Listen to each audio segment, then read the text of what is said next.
Didi. You know what he did and what he didn't do. But many of you don't know the only person who is afraid of him, Didi. The only person who was the biggest terror in his life for 20 years.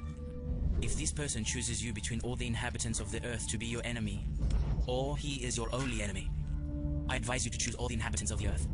Because if man is different in a way that is not normal, the biggest hatred that anyone can go through in history, and a laugh that is not normal. Today, we will talk about the killer 50 Cent. 50 Cent was born in New York in the 80s, and he lived a quiet, beautiful, and far from disastrous childhood.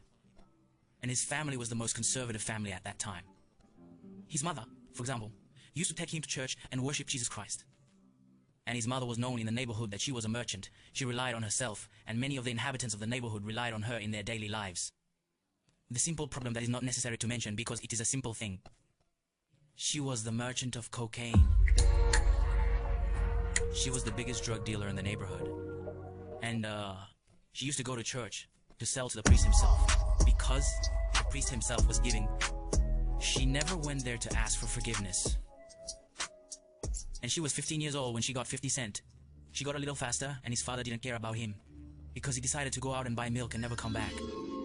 And when he was 58 years old, his mother was killed by another gang because she couldn't sell.